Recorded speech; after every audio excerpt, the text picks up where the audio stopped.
Je sais où tu te caches! Viens ici que je te bute, enculé! Ta gueule! J'en viendrai pour toi, Bennett. T'as sonné, toi? Pour moi, il y a déclaration de guerre. Mais c'est pas vrai de voir des machos pareils. On a frôlé la catastrophe, hein? Si tu pointes encore, tu peux être sûr que tu repars avec la bite dans un Tupperware. Toi, tu me ranges ce couteau et tu fermes ta gueule. Bien joué, trou de balle. Merci, sœur. Bonjour à tous et bienvenue dans ce nouvel épisode de Retour à l'écran, formule What the fuck. Aujourd'hui on parle slasher, et pas n'importe lequel, puisqu'il s'agit de mon chouchou, le seul et l'unique Slumber Party Massacre. The night of the Slumber Party Massacre. Close your eyes for a second and sleep forever. Slumber Party Massacre, c'est l'histoire de Trish, une jeune lycéenne qui se retrouve seule à la maison un soir d'été. Elle et sa bande de copines décident de faire une soirée pyjama entre filles, une slumber party. Seulement elle n'avait pas prévu que ce soir-là, Russ Thorn, un tueur en série, s'est évadé de son hôpital psychiatrique et qu'il n'a qu'une idée en tête, les assassiner toutes jusqu'à la dernière à l'aide de sa perceuse géante. Notre titre principal, c'est l'évasion de Russ Thorn, l'assassin qui en 1969 a sauvagement massacré 5 personnes à Venice en Californie. L'histoire de la conception de ce film débute en 1980. Le cinéma d'horreur n'est plus le même depuis la révélation Halloween, 2 ans plus tôt en 1978. Vendredi 13 est également passé par là, faisant tourner la tête de tous les producteurs indépendants, mais aussi des plus grands studios. Il faut dire qu'avec $1,5 million de budget, Vendredi 13 rapporte 60 millions sans compter les 17 millions en location VHS. Une recette qui semble faire fureur et qui fait fantasmer tous les producteurs avides de surfer sur cette vague qu'est le slasher. Rien qu'en 1980, une vingtaine de slashers sortent au cinéma. C'est après avoir assisté à cette frénésie de l'horreur que Rita Mae Brown se lance dans l'écriture d'une parodie du genre du slasher intitulée Don't Open the Door. Annette, on n'a plus 1 minute à perdre. Monsieur Constant restera chez lui tout le week-end, il veillera sur toi. Merci, monsieur Constant. Il n'y a pas de quoi, soyez tranquille, il ne lui arrivera rien. Dans ce script, écrit presque 20 ans avant Scary Movie et MeToo, elle dénonce l'hypersexualisation de la femme dans le slasher, la bêtise des scénarios et surtout la fameuse recette consistant à montrer de jeunes adultes s'adonner au plaisir de la chair avant de se la faire trancher. Pour sa parodie, elle veut se moquer des codes, un tueur masculiniste au possible et dont l'arme phallique sera omniprésente. Cette fameuse perceuse géante devient la mascotte du film dès l'écriture du scénario. Quelques mots sur la scénariste. Rita Brown est une militante féministe, auteure de plusieurs romans et scénariste. Elle cherche à vendre son scénario et se met alors en quête d'un producteur. Elle fait la rencontre de Roger Corman, le roi de la série B, un ponte du milieu qui a tout de même lancé la carrière de grands noms du cinéma tels que Scorsese ou Coppola, et qui est responsable de la plupart des séries B des années 60 aux années 80. Dans l'urgence de cette slasher mania, Corman achète le script. Immédiatement, il lisse l'aspect féministe, pire, il se sert du script pour en faire un modèle du slasher pour jeunes adolescents en chaleur. Noyé dans la masse de scénarios de slasher, Don't Open the Door se retrouve en stand-by.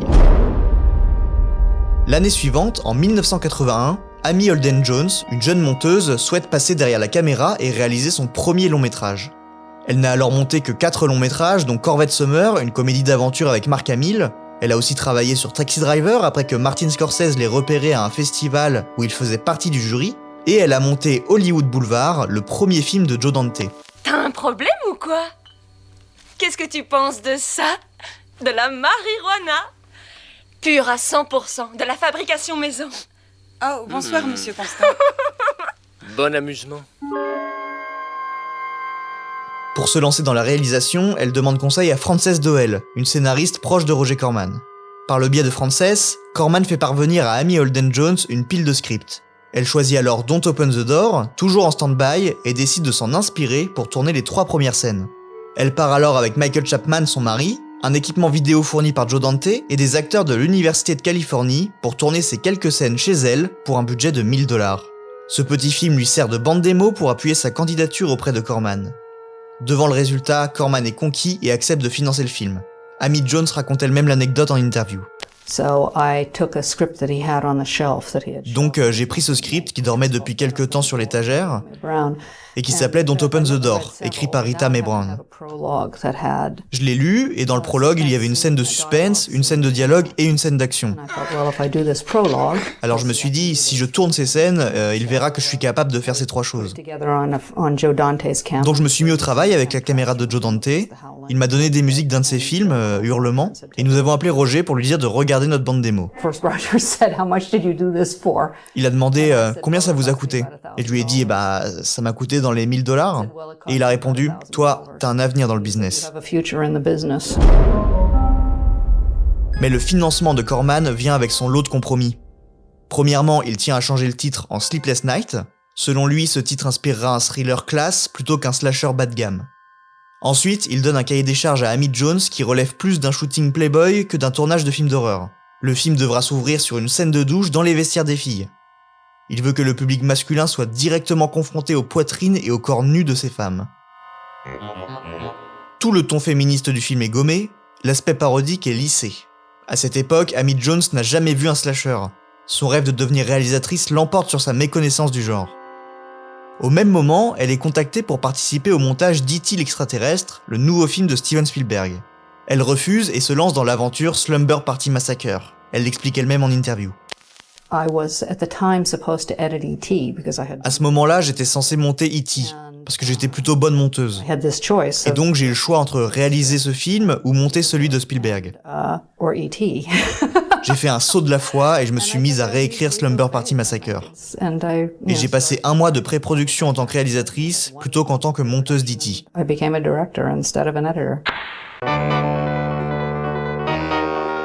Le budget accordé au film est de $220,000.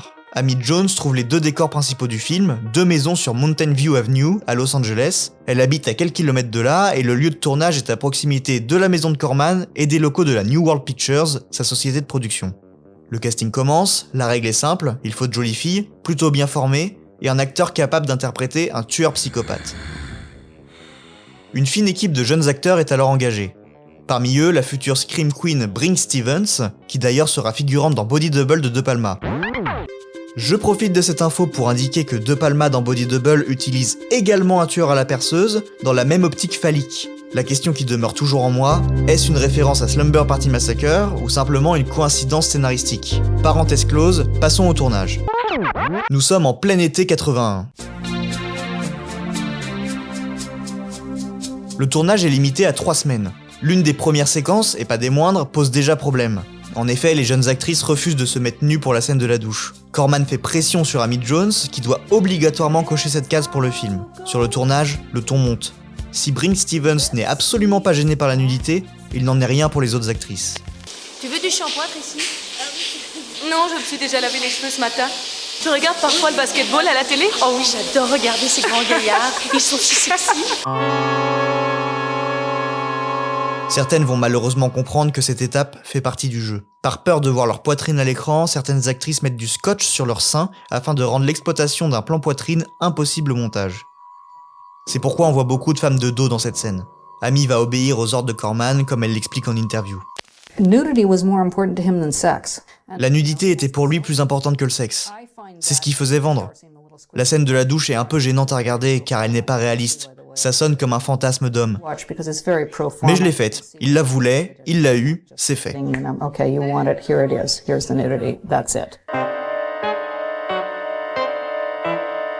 Mais si les figurantes peuvent se permettre l'astuce du scotch sur les seins, Debra DeLisio, une des actrices principales dont c'est le premier rôle, n'a pas d'autre choix que de s'exécuter. Terrifiée par l'idée de se mettre nue, elle est aidée par une amie à elle, présente sur le tournage, qui, après l'accord d'Amy Jones, va jouer le jeu et se mettre nue pour encourager son amie. Debra DeLisio se rappelle avoir détesté le regard de l'équipe technique, composée essentiellement d'hommes. Mais le professionnalisme et la rigueur d'Amy Jones permet à l'équipe de surmonter cette épreuve, qui va renforcer au fur et à mesure du tournage les liens entre les acteurs. Pas mal. Berk! Tu crois que je sais pas que tu branlais les garçons à l'école? Jamais j'ai fait ça, espèce de menteuse!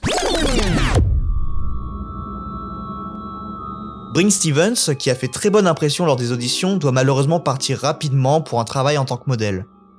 Le premier rôle lui passe alors sous le nez et elle doit condenser sa prestation en seulement quelques jours de tournage. Elle explique basiquement s'être mise nue, avoir pris une douche, puis s'être fait tuer. Une apparition succincte donc, mais remarquée puisqu'elle deviendra par la suite une des rares actrices du film à faire carrière, du moins dans le genre. Elle se rappelle avoir passé 45 minutes dans un parking à hurler avec l'ingénieur du son pour obtenir le cri parfait. Cette expérience sera décisive pour elle et elle s'amuse encore à la raconter en interview. C'était mon premier vrai rôle dans un film. J'ai vu une audition où l'on demandait de jouer des jolies filles nues se faisant tuer. Je me suis dit, ouais, c'est dans mes cordes. Le tournage se poursuit, et Roger Corman passe régulièrement sur le plateau. Chaque fois que Corman passe, il impose de nouvelles scènes avec leur lot de nudité. Les actrices sont de plus en plus excédées par les demandes du producteur, qui semble ne voir dans ce film qu'une opportunité d'attirer les jeunes hommes en quête de sexe et de violence. Amy Holden-Jones fait alors tampon lorsque les actrices refusent de montrer leur poitrine, et va même jusqu'à proposer de payer de sa poche n'importe quelle femme sur le plateau pour qu'elle double la poitrine de Gina Marie lors d'une scène dans la voiture avec son petit ami. Michelle Michael, une des actrices principales, n'a aucun problème avec la nudité et accepte volontiers. Oh, c'est un rêve, on va se réveiller. C'est le jardin de l'Éden ici. Un acteur pose alors problème. Originalement auditionné pour le rôle de David Contant, le voisin, Michael Villela se voit offrir le rôle du tueur. C'est sa première expérience en tant que comédien et il décide de se plonger entièrement dans son rôle. Sauf que peu à peu, il semble s'y oublier, au point de ne plus parler à personne, s'isoler et effrayer les membres de l'équipe. Bring Stevens se souvient encore de cette expérience. Michael Villela s'asseyait dans son coin à la pause. Il ne se mélangeait pas avec le reste de l'équipe.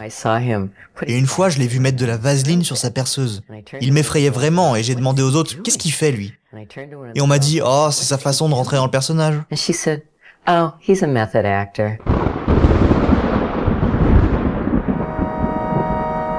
Michael Villela confessera plus tard regretter son comportement et avoir eu des doutes sur sa santé mentale tout au long du tournage.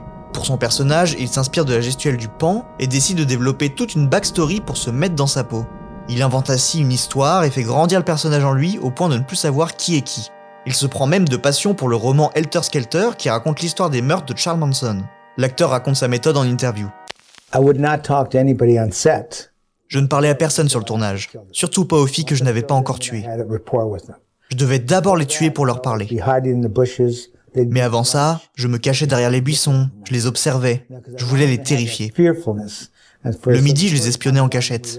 Et lorsque la scène arrivait, elles étaient réellement apeurées. Donc ça a marché. Elles avaient peur de moi sur le tournage.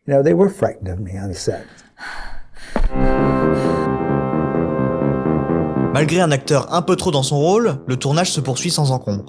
Certaines scènes sont plus complexes que d'autres, notamment la scène où un cadavre tombe du frigo, mais Debra Deliso, qui fut gymnaste, a réussi la prouesse de se faufiler dans ce frigo et de tenir la position pour la scène.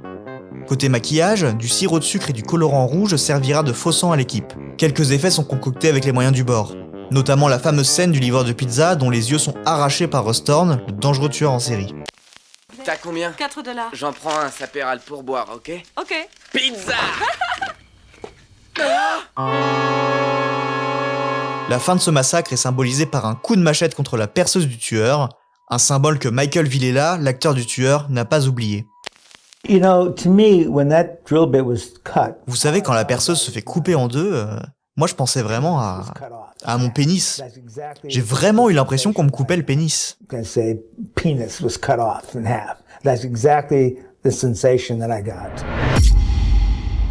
Une fois le film terminé, il part immédiatement sur le banc de montage de Sean Foley, qui est accompagné de Wendy Green Brickmont, monteuse du célèbre Annie Hall pour Woody Allen. Celle-ci ne sera d'ailleurs pas créditée au montage. L'équipe montage arrive alors péniblement à 70 minutes, le film étant à l'origine prévu pour durer 90 minutes, standard de l'époque. Certaines scènes ont été coupées, notamment une scène où les filles utilisent une planche de Ouija et où les lettres forment le mot Death. Face à ce résultat, Roger Corman offre un budget supplémentaire à Amy Jones, notamment pour faire des reshoots et dynamiser la fin du film. Elle se plonge alors dans l'univers de Taxi Driver de Scorsese, sur lequel elle a travaillé et qu'elle regarde en boucle tout en réécrivant la fin de Slumber Party Massacre. Elle ajoute cette scène de piscine qui vient clore la folie meurtrière de Russ Thorn.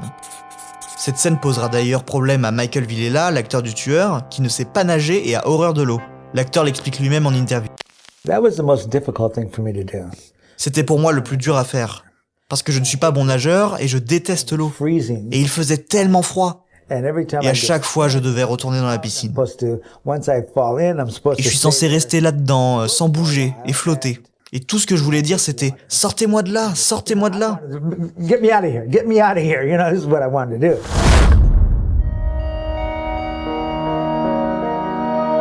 Son jeu sera légèrement modifié au montage, notamment un moment où il hurle « Maman », une improvisation que Amy Jones juge trop empathique pour le personnage. Le film repasse en montage et il faut désormais y ajouter une musique. Amy Holden-Jones propose alors à son frère, Ralph Jones, de composer le score du film. Celui-ci compose l'entièreté de la BO sur un petit synthé Casio MT40. Il en ressort une BO très simpliste, mais particulièrement efficace.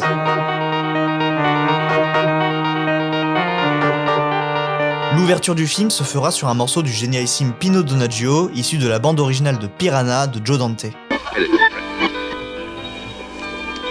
Le film passe alors à l'étape des projections tests. Celle-ci se déroule sur Hollywood Boulevard. Pendant la projection, le public devient fou, les réactions sont disproportionnées et inquiètent Amy Holden-Jones qui le raconte en interview. And we got a full audience. I don't know how. On a eu un public complet, je ne sais pas comment. Et ils sont devenus fous, ils sont vraiment devenus fous. Dès le début du film, ils hurlaient, ils riaient, ils faisaient des bruits de perceuse derrière moi. Et évidemment, je venais de refuser E.T. pour faire ce film. Et une partie de moi se disait « Merde, qu'est-ce que j'ai fait ?» Alors je suis allé voir Roger Corman dans le hall, et je lui ai dit « Mon Dieu Roger, qu'avons-nous fait ?» Et il m'a répondu « On vient de faire la meilleure preview de l'histoire de New World Pictures. Voilà ce qu'on a fait. »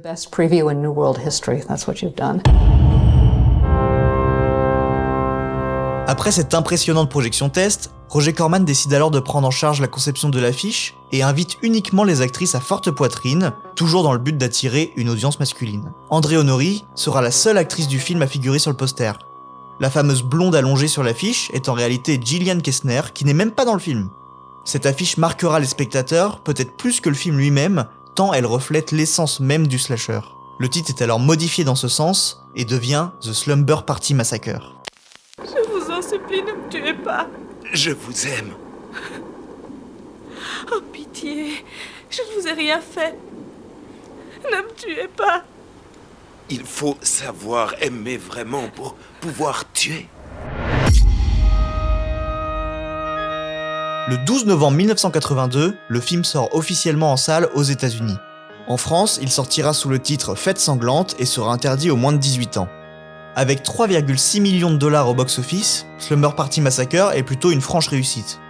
Si le public semble satisfait, la critique grince des dents.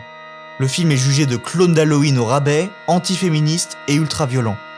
Amy Holden-Jones subit alors une vague de haine, la qualifiant de traître à sa cause. Elle ne se démonte pas et affirme que cela ne gêne personne quand des réalisateurs masculins font la même chose qu'elle. Mais déjà à l'époque, certains critiques reconnaissent en Slumber une œuvre satirique et critique sur son propre genre. Ce qui était l'idée de départ de sa scénariste Rita Mae Brown. Le succès en salle et surtout en VHS permet d'engranger 2 suites. Les suites, loin du niveau du premier, sont des slashers assez loufoques et ayant peu de lien avec l'œuvre originale. On aura également le droit à un remake ignoble qui verra le jour en 2021. Amy Holden-Jones est plutôt fière de son travail. Elle a su apporter sa touche dans un film qui partait dès le départ sur un chemin glissant. Et elle a surtout réussi à cocher toutes les cases du slasher. La nudité à outrance, la violence, avec un body count de 12 meurtres, et surtout un rythme particulièrement soutenu qui, à mon sens, permet de faire tenir le film. Au fil du temps, Slumber Party Massacre s'est fait un nom dans le milieu du slasher. S'il n'est pas célébré comme le sont les Griffes de la Nuit, Halloween ou Scream, Slumber a su apporter ce quelque chose en plus qui lui a permis de se démarquer du lot.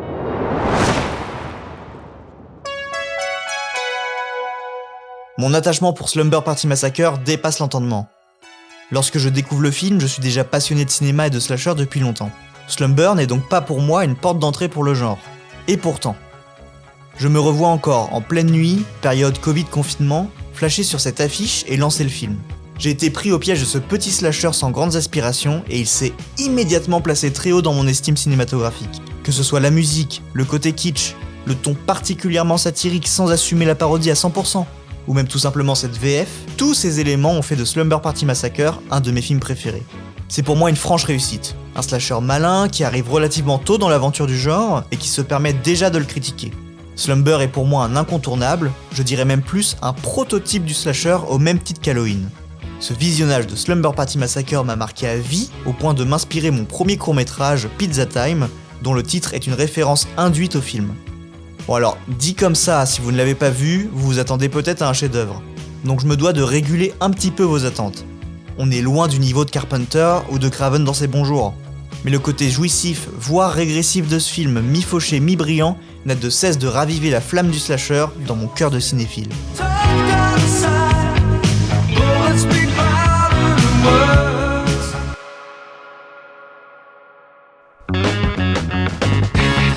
Et voilà, c'est la fin de cet épisode de Retour à l'écran en formule What the Fuck.